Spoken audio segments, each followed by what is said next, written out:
The Krillian Empire had ruled the Andromeda sector for 12,000 years. Their crystalline warships cut through the void like shards of frozen starlight, and their edicts were absolute. When the Empire's scouts discovered Earth, a primitive world barely touching its own moon, the decision was unanimous.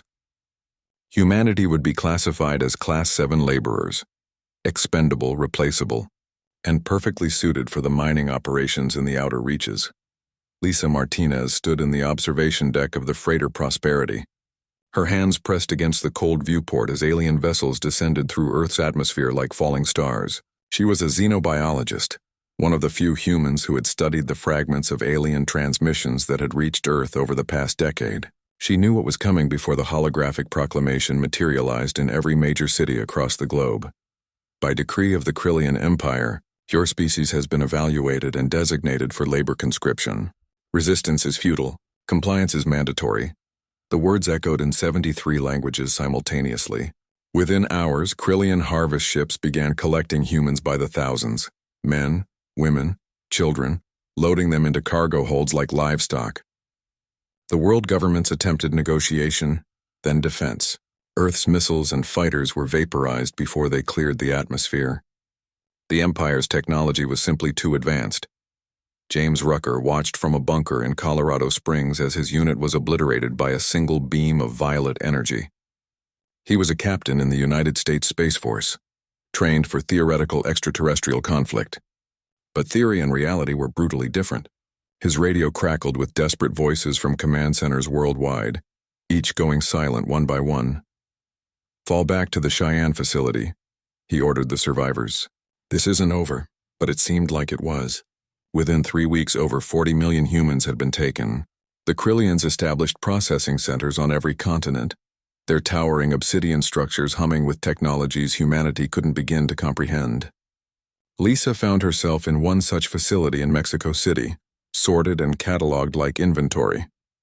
The aliens who processed them, the Vecnari, a servant species of the Empire, moved with cold efficiency, their chitinous bodies clicking as they branded each human with a bioluminescent mark. "You will work the antimatter refineries of Sector 87, a Vecnari overseer informed her group. "Your life expectancy is 14 standard cycles. Serve well." But the Krillians made a fundamental miscalculation. They had studied humanity's technology, measured their military capabilities, and assessed their biological limitations. What they failed to understand was human nature itself. The irrational, stubborn refusal to accept the unacceptable. James and his team never made it to Cheyenne. Instead, they went dark, establishing a resistance network that spread like wildfire through the underground. They studied captured Krillian technology, reverse engineering what they could, sabotaging what they couldn't. And they discovered something remarkable. The Empire's servants weren't loyal, they were subjugated. The Vecnari had been conquered 4 centuries ago. So had the Threen, the Morlathi, and 17 other species currently serving the Krillian war machine. They served because they had no choice. Their homeworlds held hostage by the Empire's overwhelming might. Lisa recognized this during her transport to Sector 87. The Vecnari guard who watched over her containment cell had scars, ritual markings from a culture that no longer existed.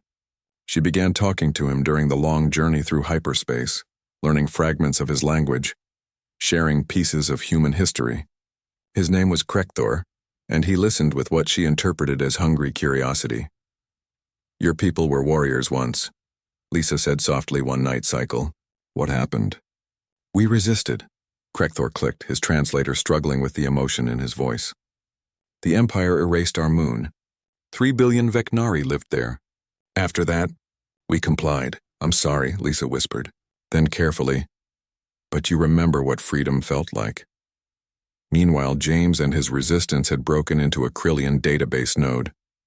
What they found changed everything.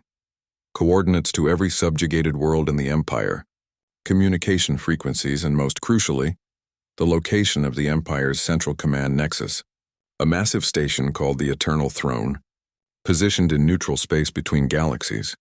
"This is suicide," one of James's lieutenants said, staring at the data. "Maybe," James replied, "but we're dead anyway if we do nothing. The question is, do we die on our knees or standing up?" The plan was insane. Using captured Krillian vessels and technology cobbled together from wreckage, humanity launched Operation Prometheus. Every remaining military force on Earth, every scientist, every engineer, they all contributed. But the key element wasn't human at all. Lisa had been secretly communicating with Krekthor and, through him, other Vecnari across the Empire's fleet. The message was simple: humans will strike the throne. When we do, rise up, all of you. The Krillians detected the human fleet when it emerged from hyperspace near the Eternal Throne. Alarms blared across the massive station as 200 modified Earth vessels, crude, patched together, laughably primitive, advanced on the heart of Imperial power. The Empire's response was swift. Warships converged from every direction. It should have been a massacre. It was, but not the one the Krillians expected. As the battle began, Lisa's message activated. Across 12,000 systems on every Krillian vessel, in every occupied world, the subjugated species rose as one.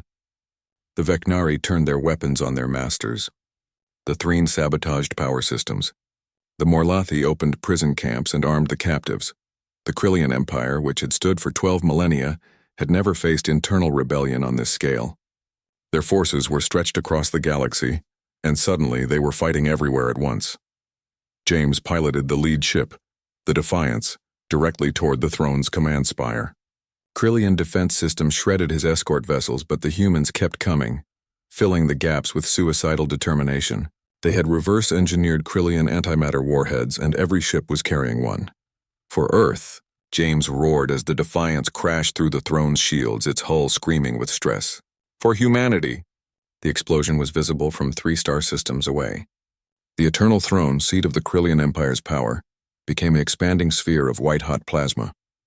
With it died the Emperor, the High Command, and the control network that had kept 1,000 species in chains.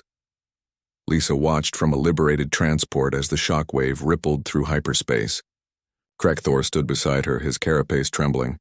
"You're James. He didn't survive," the Vecnari said quietly. "No," Lisa replied, tears streaming down her face. "But we did, all of us." The Krillian Empire shattered in the following months. Without central command, their forces fragmented and fled. The subjugated species reclaimed their worlds, and humanity, battered, traumatized, reduced, became legends across the galaxy. They were the species that refused to kneel, the primitives who broke an empire, and their message echoed through the stars. "Try to enslave us, and we will burn your civilization to ash." Earth rebuilt. But now they built with allies, with friends who remembered what humanity had sacrificed so that all could be free. And in every human heart, in every memorial that bore James Rucker's name and the millions who died in those terrible weeks, burned a single truth: humanity would never be slaves. Not now. Not ever. The galaxy had learned that lesson in blood and fire, and it would never forget.